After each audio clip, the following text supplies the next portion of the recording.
stinkiest cheese you Well, like blue cheese, you know. I'm sure there are cheeses more stinky than blue. Oh, probably, yeah.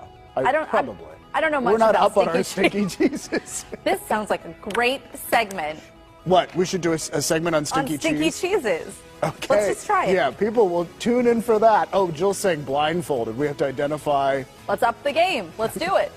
Last on the list. Oh, a woman that's fun. Coffee. You're a man that's fun, David. What does that even mean? I don't know. All right. Really, from here through the afternoon, I expect most of us dry. That goes for even the early evening. Murphy, I don't like this forecast either. Hang in there, bud.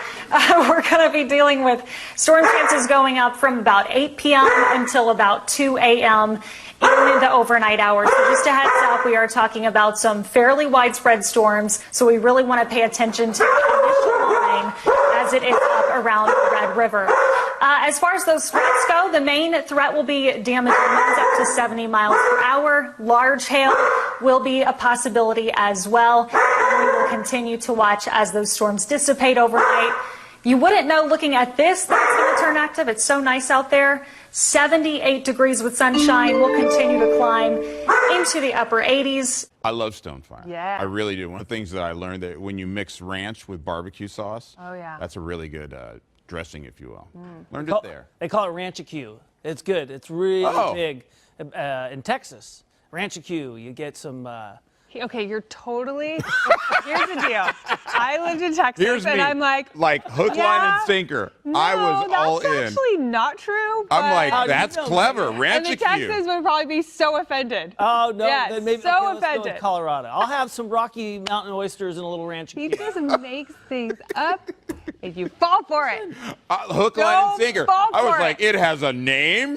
Don't fall That's for brilliant. Come on, who knows? You know, ginger shots and ranchicue. That's a Friday night. Ranchicue. Yeah, I love it. See, I'm so brilliant. I'm telling you, when I'm gone, you guys are going to look back and say, man, the guy was an Einstein. He was ahead of his time. That 40-point target is always the first achievement. And I remember you talked about that. Hello. You talked about that all the way through. Claudia, I'll be honest, that doesn't look very much like you. We've been joined by, I think, that might be Senora Ranieri, who's trying to help Claudia to get onto the internet. So they're Keep it together, Kelly.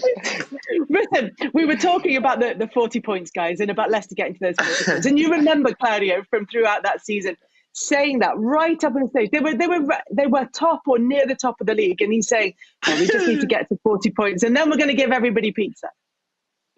I mean, how big an influence was he in the way that he handled all of that? I'm asking that to either of you that can hold it together, whichever of you is keeping us. Oh, sorry. Is that to me? Sorry.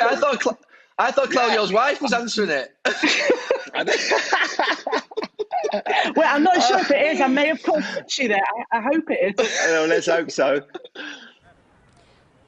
Good morning, Chris. I'm at Miramar Beach Access 49 here in Walton County, and today is a pretty big day. The beaches are fully reopened for the first time in more than a month. And while some residents are happy, some are not. And one of those people is Walton County resident and Florida lawyer Daniel Ohlfelder. Today he's going to be protesting the beaches being open, all while dressed as the Grim Reaper. And I'm actually joined by him now. I'm going to step out of the frame and hand him the mic so he can explain why he's here and why he is dressed the way that he is.